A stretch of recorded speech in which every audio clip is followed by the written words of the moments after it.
नमस्कार। हमने अध्ययन किया था विश्व में कुल 7 महाद्वीप हैं। उन 7 महाद्वीपों के बारे में हमने क्षेत्रफल के आधार पर और जनसंख्या के आधार पर अध्ययन किया।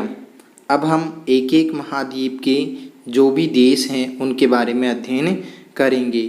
इस सीरीज के अंतर्गत हम जो दक्षिणी गोलार्ध में पाए जाने वाले महाद्वीप हैं मुख्यतः हैं, जैसे कि दक्षिणी अमेरिका और ऑस्ट्रेलिया, इनके बारे में पहले अध्ययन करेंगे।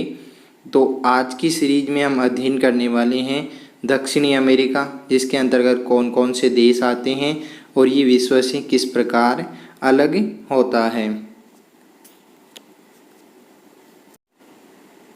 हम बात करते हैं दक्षिणी अमेरिका की। दक्षिणी अमेरिका के अंतर्गत हम इसे अब जूम करके देखेंगे तो दक्षिणी अमेरिका में सबसे पहले उत्तर में स्थित जो ये देश है, इसकी बात करें तो इसका नाम है वेनेजुएला। वेनेजुएला की और उत्तर की ओर बात करें तो यहाँ पर इसके ऊपर वाला जो भाग है वो उत्तरी अमेरिका आ जाता है, और यहाँ पर जो भाग देखते हैं हम, इस वाला भाग, ये अटलांटिक महासागर का भाग कहलाता है, जहाँ पर कैरेबियन सागर वाला क्षेत्र आता है।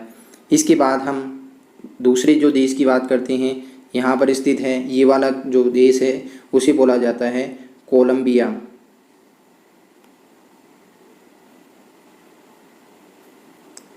कोलंबिया। इसके बाद बात करते हैं हम, यहाँ पर ये वाला जो क्षेत्र है इस वाले देश को बोला जाता है इक्वेडोर।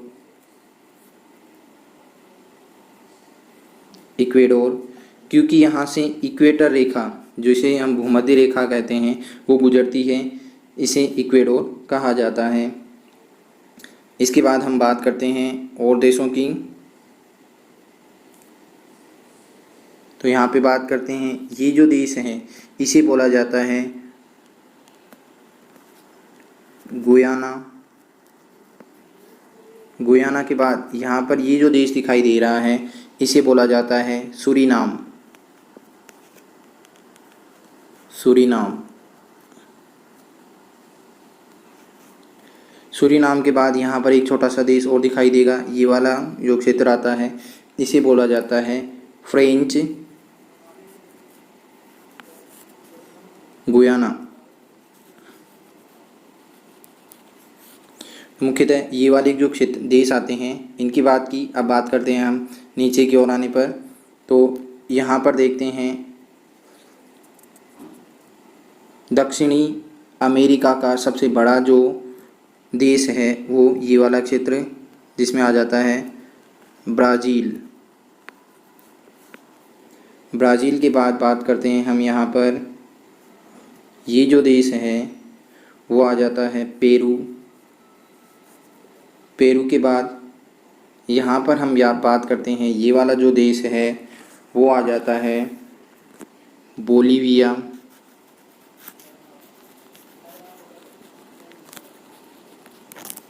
बोलीविया। इनके बाद हम अब नीचे की ओर चलते हैं, तो ये वाला जो तटीय देश है इसे बोला जाता है चिली। चिली के बाद यहाँ पर ये जो देश आता है इसे बोला जाता है अर्जेंटीना। अर्जेंटीना के बाद यहाँ पर ये वाला जो देश है वो आ जाता है उरुग्वे। उरुग्वे के ऊपर यहाँ पर ये ब्राज़ील वाला हिस्सा आ ही गया है। यहाँ पर इस वाले स्थान पर रियो डी जेनेरो।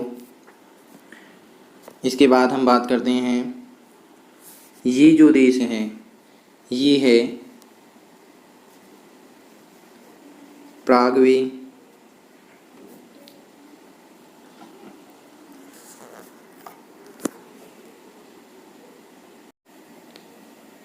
दक्षिणी अमेरिका की अन्य विशेषताओं की अगर बात की जाए तो जनसंख्या में 5वां स्थान रखता है, क्षेत्रफल में 4थे स्थान पर आता है।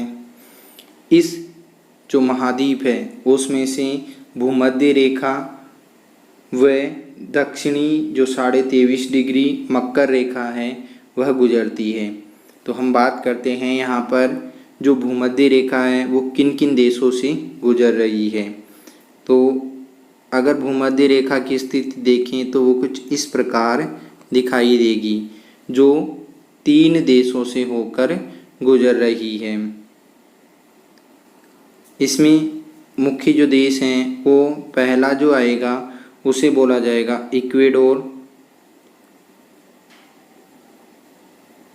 एक इक्वेडोर से होकर गुजरती है।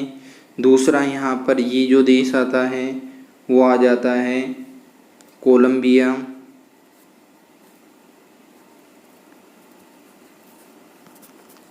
कोलंबिया से होकर गुजरती है। और तीसरा जो देश दिखाई दे रहा है हमें, ये आ जाता है ब्राज़ील। तो मुख्यतः इन 3 देशों से होकर 0 डिग्री, जिसे हम भूमध्य रेखा कहते हैं, वो गुजरती है। और अब हम बात करते हैं जो कि मकर रेखा है वो किन किन देशों से होकर गुजर रही है। तो मकर रेखा की स्थिति देखते हैं हम यहाँ पर, जो मुख्यतः हैं 4 देशों से होकर गुजर रही है।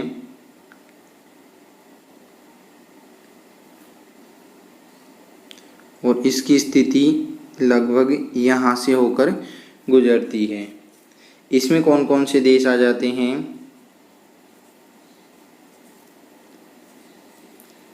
तो इसके अंतर्गत मुख्यतः ये जो देश है इसे बोला जाएगा चिली।